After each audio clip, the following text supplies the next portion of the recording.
guys, it's Vijaya back at you with another video, and in this one we are making Pakistani style chicken karahi. Chicken karahi is one of my favorite chicken curry recipes of all time. In fact, it is up there with butter chicken, so that says something. And the reason why I love it so much was when I was a little kid, my parents had tons of Pakistani friends, and when we went to their house, they would always prepare this dish, and I loved it. It has tons of great spices, fresh ginger, and it comes together beautifully.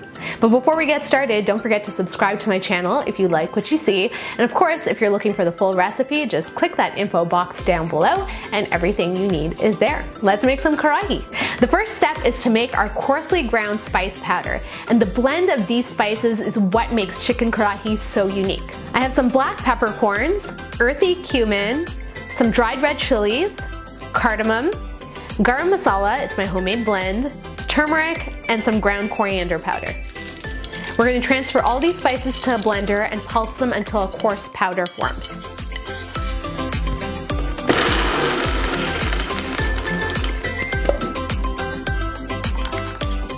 My spices smell so good and they are the perfect texture.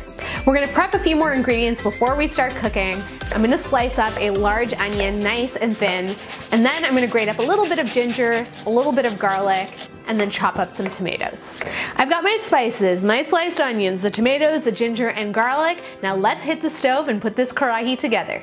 My pan is on high heat, and to it I'm gonna add a lot of oil. It's really important to go in with the oil for this recipe because it helps develop all the flavors.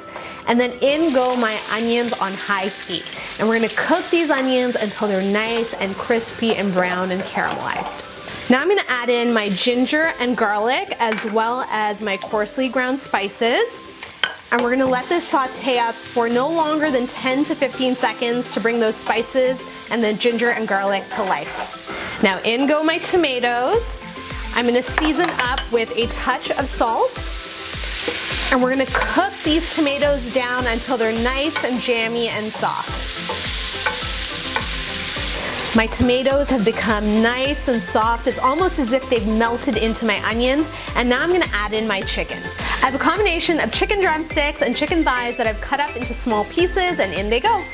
And we're gonna toss to coat everything in the sauce. You wanna make sure every little bit of chicken is kissed by that spiced tomato and caramelized onion mixture. Now that my chicken is nice and coated, I'm just gonna drop the heat down a little bit, put a lid on. This lid is obviously not meant for this pan, and we're gonna cook it for about 10 minutes until it's slightly cooked through. And wow, that looks good. And the great thing when you're making a curry, and I tell you guys this all the time, is when you see that separation of fat from the tomatoes and onions, that's how you know your curry is cooked through really nicely, okay? Loving the color. The chicken is somewhat cooked, but it needs a little more time for it to get tender. And at this point, what I'm gonna do is I'm gonna add in a little bit of yogurt. Now this is plain yogurt, and what I've done ahead of time is just whisk it up until it's nice and smooth. And to ensure it doesn't split when it hits the curry, I'm just gonna drop my heat down to low, and then we're gonna mix it until it's nice and homogeneous. Now the addition of yogurt has added a little more acidity to the curry and a bit of creaminess. Now I'm gonna bring this back to the simmer, and we're gonna put my tiny lid back on, and we're gonna cook it for an additional 15 minutes until the chicken is tender. It's been a good 15 minutes. Let's see what we have. Wow, take a look at this curry.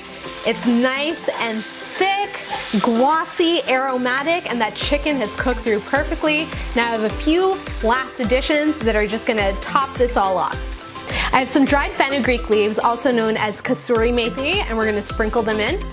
I'm gonna scatter in some fresh chopped coriander, a little bit of julienne fresh ginger, as well as some chilies, some green chilies that I've split lengthwise.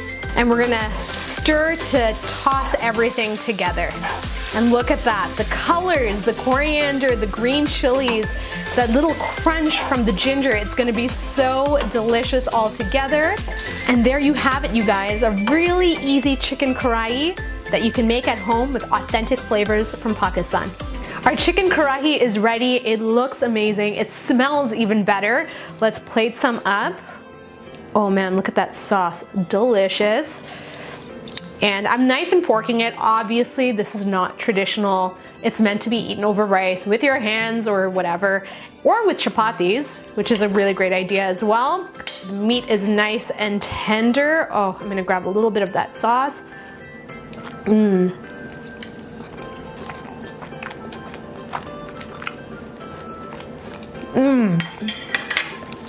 Oh my goodness. There is a reason why chicken karahi is one of my favorite chicken curries of all time. It is not incredibly spicy. It's a bit on the mild side, and of course you can temper the heat according to what you like. But that combination of spices, the fenugreek, the whole spices, the powdered spices, and the acidity of the tomato and the yogurt together is such a wonderful pairing. The next time you're trying to switch up your chicken curry game, think about making chicken karahi at home. Trust me, you're going to love it. I hope you guys enjoyed this video. If you did, feel free to give me a big ol' thumbs up. You know how that makes me feel. If you're new to the channel, thank you so much for joining me. Please subscribe for more videos. And as always, if you have a question, comment, or a request, leave it in the comments box down below. Until my next video, I will see you all later. Bye.